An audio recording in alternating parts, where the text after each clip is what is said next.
Ka shkuar në 59 numri I viktimave nga zjarri në diskotekën Puls në Koçan të Maqedonisë së Veriut.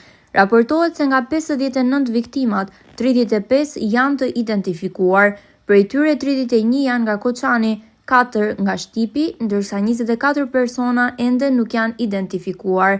Sa kaq mësohet se numri I të lënduarve është 155. Ishte një tragjedi e rëndë e cila ndodhi në Maqedoninë e Veriut pas një zjarri të madh që shpërtheu në një diskotek në Koçan.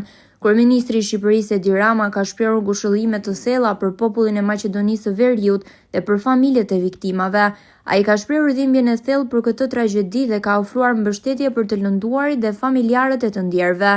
Rama ka shprehur gatishmërinë për të ofruar çdo lloj ndihme që mund të jetë e nevojshme, ndërsa ai ka dërguar ngushëllime të sinqerta dhe kryeministrit maqedonas Dimitar Kovacevski dhe autoriteteve të Maqedonisë së Veriut. Me një ndjenjë hidhërimi të veçantë të përcjell vëllezërve dhe motrave të Maqedonisë së Veriut, ngushëllimet e mia për tragjedinë e madhe të Koçanit. Jam pa fjalë dhe lutem që të lënduarit të shërohen dhe që familjarët e viktimave të gjejnë forcën të përballojnë humbjen e tyre të pangushëllueshme.